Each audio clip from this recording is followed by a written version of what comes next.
Great. And we're live. So welcome to this remote interview. My name is Lisette, and I'm interviewing people and companies who are doing great things remotely. And I'm really excited because today we're going to be speaking with Dave Hecker. And Dave, you're in Denver, Colorado, so that's where I'm from. So it almost feels homesick, like just talking with somebody from Denver. So nice to have you on the podcast. Thanks for having me.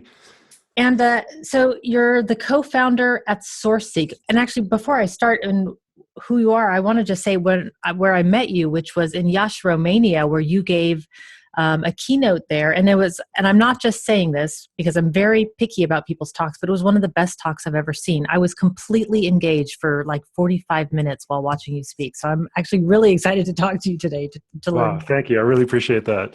So you're the co-founder at SourceSeek, a firm that matches software projects with development teams globally. Yes. But yourself, I have from your LinkedIn that you're a seasoned tech executive, speaker, and author with exclusive focus on distributed team software delivery. So yes, so we're going to get all into that as well as the background behind you. So we're going to start with, what does your virtual office look like? And tell us about the background as well. All right. Well, I'm at home right now here in Denver, Colorado. So this room, which is actually a lot smaller than it looks, it's like a tiny bedroom in my old house, is where I work when I'm home. And the way I have it set up is so that when I'm home, I can be extremely comfortable. I have a really nice adjustable standing desk that goes up and down, and a couple of monitors. All the lighting and microphones for video are permanently set up. And it's pretty nice. I've got a really nice sound system and everything because, when you work at home, you really have to be comfortable. I also have it set up so that I can very, very easily go on the road, which is about half my time is on the road. So ultimately, I'm working out of a MacBook. And with just my MacBook, I can do everything. I don't need any kind of external drives, anything like that. Everything's on Google Apps. So when I'm home, I'm plugged in, and I've got this nice environment. And when I'm on the road, I'm lightweight. I have a very tiny laptop bag, and I can work anywhere, on an airplane or anything else. But this room in the background, you're talking about those, right? Yeah, it looks very interesting. I wish there was a way I could zoom in, but those are vintage ads from the technology industry, mostly from the 70s. I could grab one and hold it up. I'm not sure if it would really work, but things like when I was a kid, like one of those computer kids in the 70s, there were ads for CompuServe and the TRS-80 and IBM, early PCs, and very, very early Apple, things like that. And that's when I was really getting involved when I was a little kid. So I have this ridiculous hobby where I order lots of old magazines, like Byte magazines from the 70s and early 80s. And they're like $10. And every now and then I'll flip through them and look for a really interesting ad, and all kinds of weird things come up, and I mount them on the wall. And that's my vintage technology ad collection. I love it. So if you think about what we had in the 70s versus what we have now in terms of working together remotely, what do you think has been one of the biggest changes in this? I mean, it wasn't a planned question, sorry, but now that you have this vintage technology on your wall, I mean, you probably have a really good perspective of really what's changed in this field. Well, things stay the same and they change. I mean, if you think back to CompuServe, way back in the day, I'm just going to grab this out. I'm going to see if I can hold it. Okay, cool. It's handy. Oh, yes. And hopefully we won't waste any time if this doesn't work.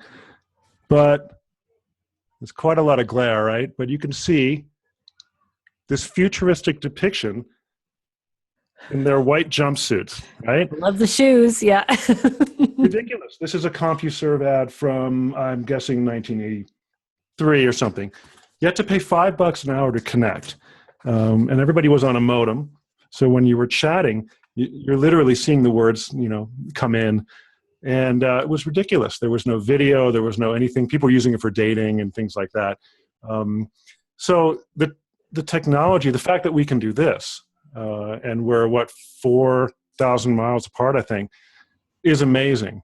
But, that said, people keep wanting to reinvent the software world. Everybody wants to have this revolution Right. of how everything's new now. And I just haven't really seen that. I've been involved in software since the 70s, and we deal with the same issues of communications, miscommunication, expectation management, team building. All these things are kind of the same. And every time there's a revolution like Agile, it's just a reflection of better technology, in my view. I mean, we were doing iterative development in the early 90s at IBM, but we called it the rational unified process, or spiral development. That's what we called it then. The reason it's so popular now is not because it's better than what we did then. It's because it took too long to build things back then. You couldn't really be Agile. There was no Agile. Henry Right. Ford was Agile for his day. So it's what I see. Everybody thinks there's all these new lessons and new stuff, but things are kind of the same. But the technology is phenomenal. I mean, that your image is crystal clear. This really is a nice system. Yeah, yours is as well, indeed. And the recording quality, as you'll see, will also be really good. It's true. It's simply incredible how easy, and we've come a long way just in the last 5 years, I would say, in terms of video technology. I mean, now It's amazing. yeah, it's totally great. So what do you, tell us a little bit then about SourceSeek, and then we'll dive into some of the challenges that you're seeing teams face. But tell us what SourceSeek does. SourceSeek, in short, we solve this problem, which is that clients in America and in Western Europe need software developers more and more, and there aren't enough domestically. We have visa issues in the States, and there just aren't enough software developers. So those that are here are really charging a lot. It's outrageous. And it's the same in Europe. So people are going overseas. And my partner and I have been working overseas for like 15 years. We're early movers on the offshore. And I've lived overseas, and I've done a lot of it. So we started doing sort of like an agency service. But we run it like a boutique. We do like a matchmaking. So somebody calls us and said, I'm looking to hire some developers. We talk about what country might be a good fit. We advise them on how to make overseas distributed development work, similar to the kind of thing that you do. And we basically do a match where we find a vendor who's going to be happy and profitable with this client and treat them well. We get a finder's fee, and we're on our way, and that's the business. How do you find your vendors? Are these people that you know and worked with over time? And It started that way because I owned another software company, which I still own, which did exclusively overseas development. We started in 2001. At one point, we had 100 developers overseas, and all the PM was here in the States. So we were doing distributed development for a long time. Back then, it was India. But we've grown so much that now I'm out scouting all the time. When we met in Romania, I had just completed a whole week of meetings with new vendors, just getting a feel for them. And you have to have FaceTime. So I'm flying around like a crazy person. And that is why my virtual office is set up so that I'm very comfortable right now. But in 5 minutes, I can gear up and be out the door and be fully functional on the road. So I'm traveling. That's how I do it. I go out and find them. okay, so it's interesting that you actually go out and you have face-to-face time when you're interviewing these people. Why not do it over video? I'm pretty sure that you'll agree that FaceTime is underrated. Video is FaceTime. I guess technically I see your face. So the way that we do it is now we have this great advantage because we have a little bit of a reputation in the industry, a little. Every single day we get overseas vendors calling us, sending us emails. We want to join your network. So now they come to us. I'd say 1 out of 100, I'll be interested in enough to just at least send them a note and say, hey, let's have a quick Skype chat. We do 20 minutes. It's just like a smoke test. I want to see if they can have a decent internet connection, powers their English, and just get a first feeling, first date, right? That first impression. If I like them, we have a researcher that kind of works with them and builds up the profile. And then eventually I'll wind up coming to their city and I'll just meet with them. And there's no agenda. We do it organically. I talk to them. I meet some of the developers, spend a half day and really dig in. And that 4 hours or so of actual FaceTime, in-person time, is more telling than any number of Skype chats. There's just no substitute for. Right. And it was kind of a probing question because, in a way, I know how powerful face-to-face time is. And in fact, in most interviews with people that I talk to, they say you can't, the FaceTime is super valuable. They get the team together every once in a while because it's so powerful and so fast and so efficient when you get people together. So yeah, it was kind of, so I do recognize that. It's just, it's curious. And it's more than that too. I mean, when you meet with people in person, eventually something personal, hopefully, will come out. So then a month later, when you're on Skype with your team, and then you say, how's your new puppy, right? How's your marriage? How's your wedding planning coming? And things like that. And that's sort of like the currency of intimacy for team building. And it avoids what I call the robot effect, right? So if you have a developer on the other side of the world and you're sort of chatting with them and typing with them, it's not a human. I mean, it really isn't a human. It's not a person. You never shook their hand. And eventually it does become kind of robotic, no matter how hard people try not to do it. I mean, you're exclusively focused on this. So your communications with a distributed team might be a little more thoughtful. But most clients, they're busy and they just say, hey, let's have a meeting, talk about the tech, have a stand-up meeting, and we're done. Right. And over time, the recipient, because we deal with these one-way relationships, there's one client, one vendor. The vendors start to feel like they're being treated like a robot or a dog, is the word they usually use. Oh, interesting. And the client it's like they're using an ATM machine. You go and you give it the directions and you get what you want and you go. Right. So getting on an airplane means so much to these teams. When somebody shows up, it distinguishes that client from 90% of the other clients. So right there, you've demonstrated that you're the client that should be treated best. But also that handshake will be returned. The cost of the flight and the hotel will come back. In my view, it always works. I love it. So there's a shortage of software developers and you're out scouting for talent in other countries. And so I'm assuming that it's not just a shortage, but it's also cost that must come into play. I mean, if the cost of a developer in Hanoi is significantly less than the cost in San Francisco. Yeah. And I would imagine that's hard for any company to ignore when you're talking about that kind of savings. I mean, as a company, you at least have to look at the option, I can imagine. It's pretty much all about cost. I mean, we have no illusions that sending your work overseas is somehow better than doing it in one building. I even think the distributed model can really fall apart, especially in software, which is a very collaborative thing.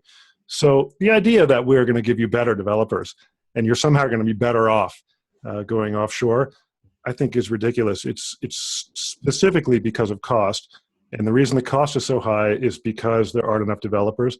And that's it. If I could have all my developers sitting in this house with me, you would do it. Absolutely, I would do it. I mean, really? Of course. It's what about for instance, productivity? Let me just play devil's advocate for a second. So productivity is somebody who doesn't like to be in a office with other people, or they focus better if they're alone in a room. How do you deal with those situations? That's fine. I mean, that's me. I worked in offices for a while, and I really don't like it. I don't like to dress properly. I'm wearing shorts and stuff like that. And I'm lazy about it. I don't want to drive. I don't want to do any of that. So for me, I was not part of that market. So I wasn't available. A savvy employer would be wise to look for employees that love to be in the same place and be highly productive together. The reality is that not everybody's like that. So I think those people self-select. And if I'm building a team, probably I can't find everybody who loves to come to the office. We're hiring for a marketing manager right now, and we want to do it virtual because we don't want to go to the office. So we're framing it like this is a great position for a single mom. We have flex hours. This is a great position for someone who, for whatever reason, wants to work at home. But it would be nice if they were here, but that's not really what's available to us. That's not what works for us. So theoretically, it's better. There's a lot of good resources that don't want to come to the office. And for that reason, we do this. Okay. Yeah, fair enough. I mean, if it is better for people to be together in one place, it's super powerful. It's undeniably powerful. And a lot of people fall apart. I've had a lot of people come and they work for us. I mean, this has been going for 15 years because I never want to have an office. I'm not doing that again.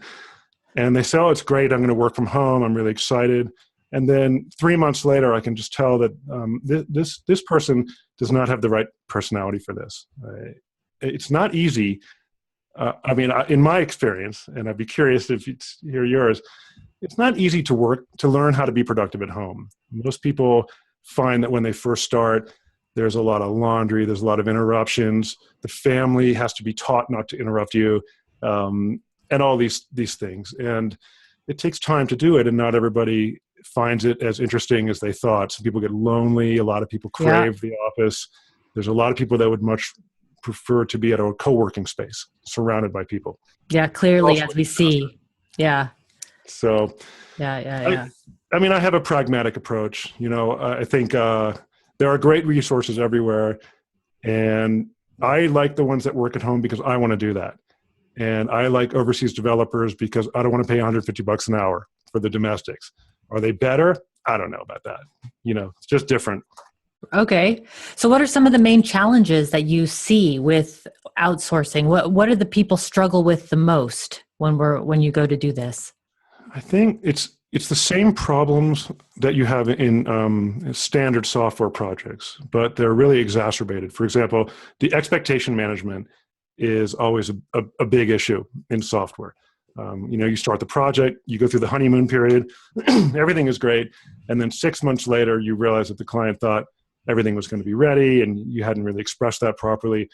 The distance seems to really kill it, especially because Americans, and I think Dutch people as well, and a few others are extremely forward and direct in their communications. So when an American ask another American, do you think we can make this deadline?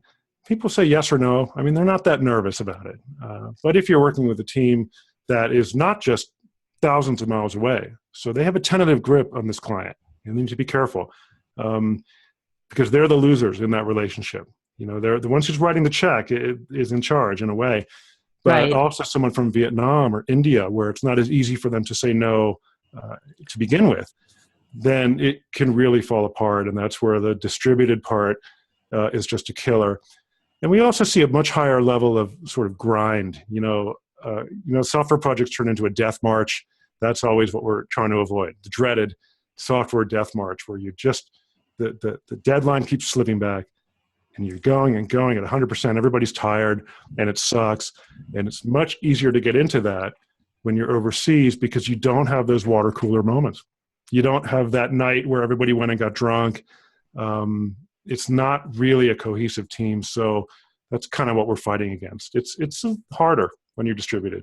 So what do you recommend then for team building in these instances? For team building, getting on a plane is the number one thing. I mean, there's Face-to-face. Yeah.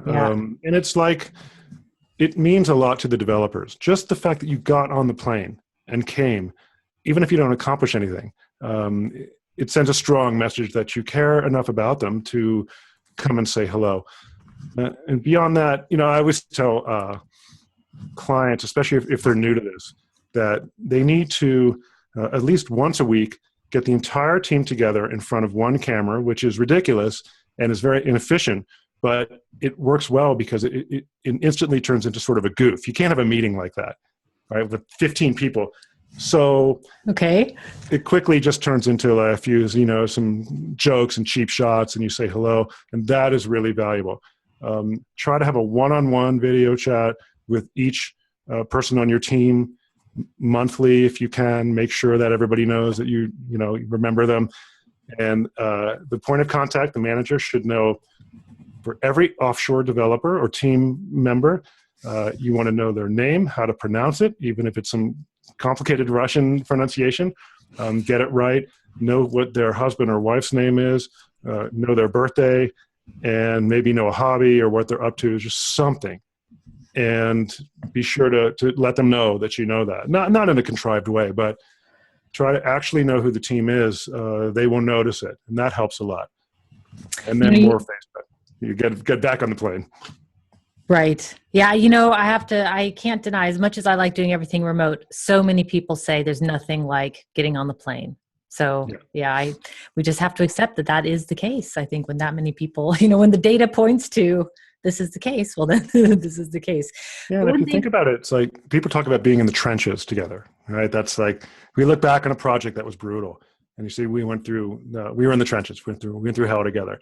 But we may not have them if it was all on video, and I was the client and I was stressing out, but you were actually doing all the work. I'm not sure how much we were in the trenches together. I mean, it is virtual, so the plane. I think the return on investment is huge. You save this much money by going overseas, and then you buy back that quality through travel and effort and accepting a little bit of reduced productivity and all that. So you have to reinvest a little more to make it work. And it's fun. I mean, I like it. learn I'm on the something road all about the other time. cultures. Yeah. Yeah. So And you learn a lot. You're a much better client after you show up. interesting, right? Because you see things you would have never expected. Like you see something in the office which you would never have learned otherwise, except for by going there. Or yeah. Or you One thing, learn a weird word that they think is funny the way you say it. And then now you have an inside joke. It makes a big difference. right? Those things happen very quickly. You're right. One thing that you mentioned on this is that when you go there, people really feel like you care, and that has been something that has been brought up in other interviews as well with Dave Blum. He runs the Dr. Clue treasure hunts, where he builds these treasure hunt team building activities.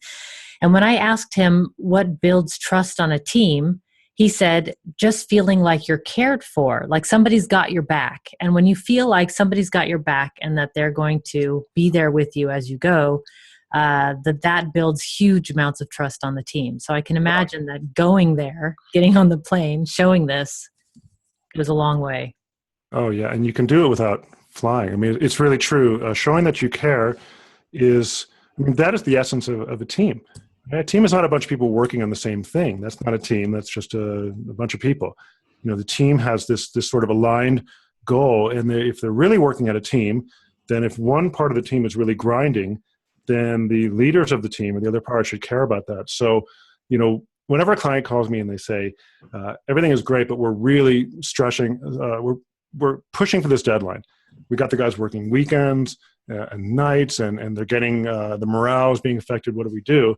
We only have, say, 19 days till the deadline, and it's going to be close. I always tell them, call their manager and tell them we want to have them take off sort of a half day. So they'll come in the morning, and at noon, tell them to clear out the entire rest of the day for some surprise excursion and plan something for them. Let the manager decide what it is, because not everybody's the same. In Eastern Europe, people just love a really nice party. They love it. You send them to their favorite place.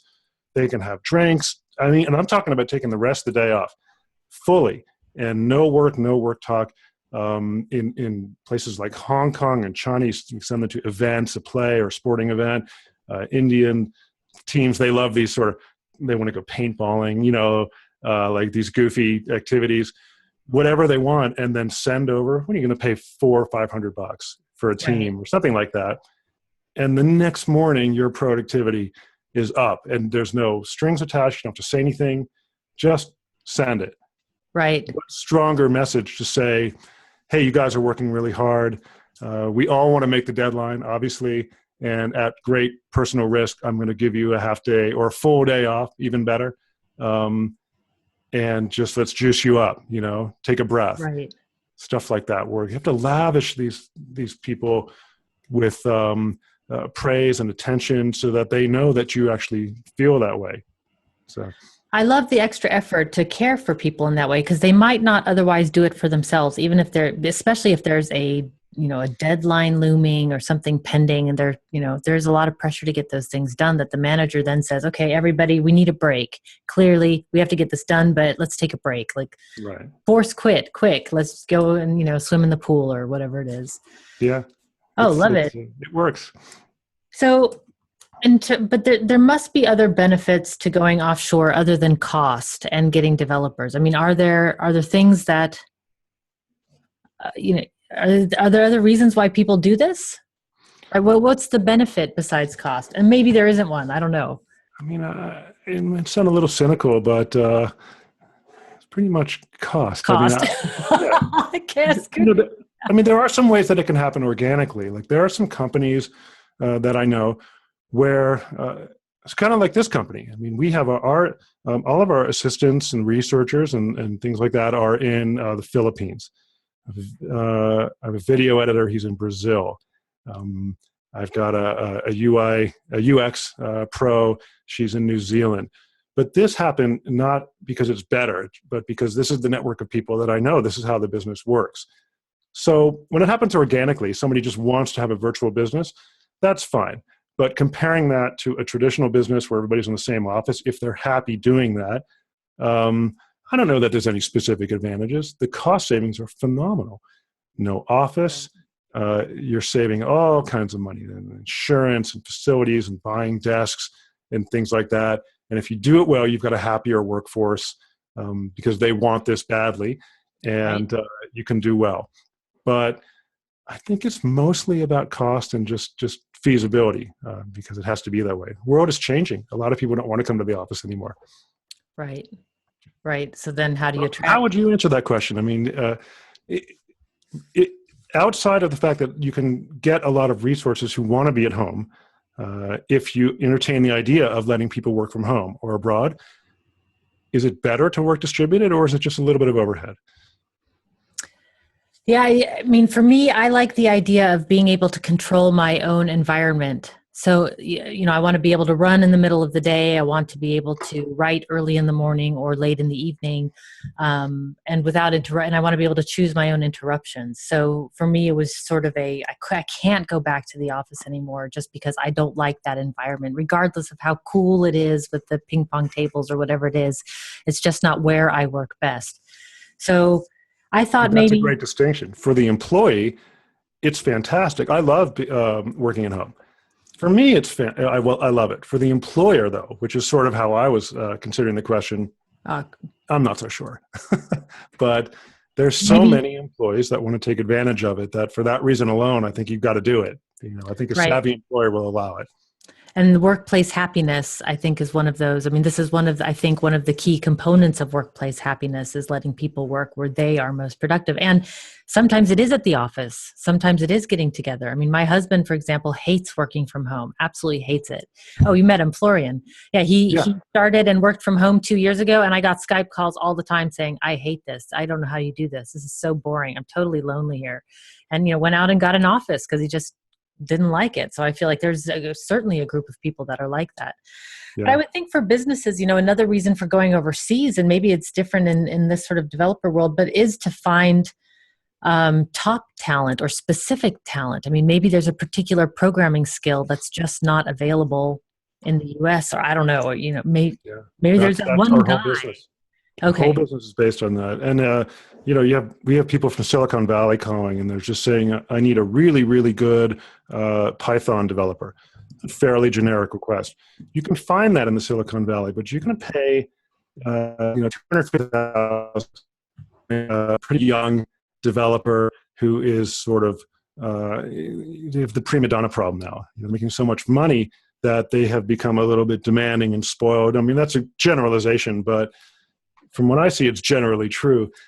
And you find that the seasoned developers who have really kind of, worked their way up are almost impossible to get because they've been swept up by startups and Google and all of that. So what are you going to do? You're going to pay $150 an hour for a 24-year-old university graduate who is maybe not as humble as they might be 10 years ago. Right. Or you're going to pay $40 an hour for an equally skilled developer in Poland who speaks great English. You're going to have a 15% reduction in productivity just from the distance. But that's not so bad since you're having a massive reduction in cost. You can make that up elsewhere. It's a feasible solution. So I think it's just out of need. Right. So we're nearing the end of the time and I have tons more questions, but we're going to have to, we're nearing the end of the time. So I've got a couple more questions, but what advice would you give for people who are starting out and they're thinking about outsourcing? Where should people start with this? Where do you start thinking? I mean, clearly they call you.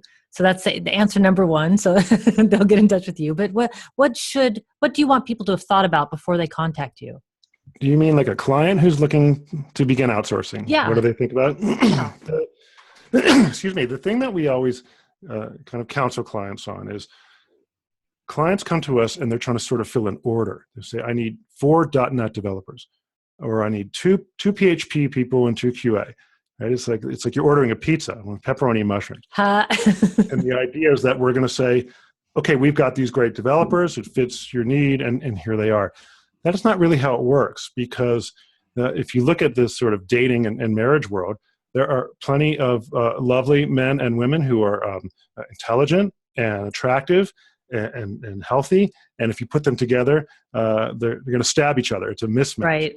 It's just not enough to check the boxes. So we do look at the relationships in a little more of a matchmaking way. We know our developers. We go and we meet with them. We talk to them. We know the company's vision, their personality. Do they like to work at home? Are they a party company? Are they serious? So when we have clients come in, we have to push them to do a little bit of looking in the mirror. What kind of a client are you? Are you a client who is pretty serious? Or do you like to crack jokes on the phone like I do? Are you a client who understands that you need to be patient with the Vietnamese communication style? It's going to take you some time to learn that. Are you looking to get that savings, or is that going to make you crazy? Do you have any prejudices? A lot of Americans, they're just not used to working with Russian-speaking people, or they have a bad taste in their mouth because the Indian call centers. We want to find out those things because that'll kill it. And then we build a client profile, which we actually write down and discuss. We say, this is a client who's supremely concerned with security. They're obsessed with it. So we need a vendor who can really speak to that. This is a client who's very poor at process. So we need a vendor who can really do that. But this is also a client who's very, very kind and sort of socially apt and can really do the cultural stuff well. So they could probably go in a cheaper region or something. We put it all together, and then we make a match and we send them on a little date. We arrange a call for them, and we have a very, very high rate of matchmaking. That's my claim to fame. I'm the matchmaker, and we do it like a marriage. So it's mostly personality. It's easy to find developers with great skills around the world, especially in Eastern Europe right now. No problem. Finding a developer that a year down the road, or a team that a year down the road is still going to like you, you're going to still like them because your communication style is such that you are going to actually evolve into a team. That's a different story, and that's kind of how we look at it. So look in the mirror, clients, and try to figure out what kind of client you are, and then that will be the key to what type of a vendor is going to enjoy their first date with you, and it's going to go on for a long time. Make sure that your long-term interests are aligned. And that's the short version of the speech I give to clients like every day. Okay, it's very wise advice. I can imagine that's interesting for a client to hear. I have two more questions. One is a little bit could be big, but we can try it. You can attack it from any angle that you wish. But that is, you seem to have a very high understanding of different cultures, and to relate. To be able to relate one culture to another, saying, well, you'd probably work better with somebody from Eastern Europe, or you'd probably work better in India. How did you learn about this? I mean, I know people get PhDs in culture, so this is a huge issue, but, for an average person, if I wanted to learn more, what, besides traveling the world, where would you start? Where did you start? I learned it inadvertently. I was lucky when I was younger because I got to travel quite a lot. And then when I was just turned 19, I dropped out of college and I traveled. I lived in Holland for a year and a half. I was like on a busking tour back then. I was in Japan. I spent a lot of time in Thailand and all over the place. And since then, I just keep falling into this international business thing. And I've lived in New Zealand. I lived in India for a long time, and all kinds of places. I have a second home in Thailand. So I've just been kind of tied up in this international business world. So I'm very lucky and have sort of fallen into it. For people that want to learn it, generally what I like to do is to match them with a vendor who is quite a good fit. It's hard. I can explain to the client why they are a good fit to a particular region, going through all the other regions in depth is kind of out of scope for this type of client engagement, but they can dig into one region. So if you're going to begin working with Ukrainian developers at our recommendation, because we feel like that's going to be a good fit for you, go to Ukraine, follow the news, understand what is this political conflict in Ukraine really, and what does it mean, this sort of divide between East and West? What is the relationship between Kharkiv in the Middle East and Lviv in the Southwest, things like that, and just become conversant in it. And it's not that hard. There's a lot of low hanging. Go on YouTube. Go on YouTube and find some great documentaries or videos or news We have videos. SourceSeek has a YouTube channel, and we've done videos about Vietnam and Ukraine and a bunch of others, and we touch on some of that stuff. So Brilliant. It's not that hard. And getting on a plane, again, because then you're talking to you meet a new team, and you've been to Ukraine before. So maybe you weren't meeting them, but you've been there, and then you say, oh, I was just in Kiev, and I experienced this and that, and they will be thrilled. Just that connection alone really makes a big difference. Learn a few words of the language, and you can do it. I'm lucky to have moved around for so long, so that's how I do it. But it's not that hard to do it anymore. It's not hard to jump on a plane. It's not hard to travel. No. Yeah. So it's not as expensive as it seems when you compare it to losing productivity on your team, which is a killer. So spending $3,000 to go spend a couple of weeks in Ukraine, hotels and everything on a long software project, that's money well spent. Great advice. Great advice to end on. So the final question is, if people want to get in touch with you, what is the best way? Where should they find you? The best way, you can go to our website, which is sourceseek.com. You can go to YouTube and type in SourceSeek, and you'll find us that way. And we are pretty easy to reach. We have inbound communication coming email from the website. We respond to messages on Twitter, YouTube. My Skype address is going around, so we're easy to get a hold of. Just type in SourceSeek or my name, and you'll find us, and we're happy to talk to you. Okay, great. Well then, I think that thanks so much for the information today. Super interesting stuff that you're doing. I wish you guys the best of luck. I hope lots of people come to you through this interview, and I really appreciate it. Thank you very much. It was fun being here. All right, everybody. Until next time, be powerful.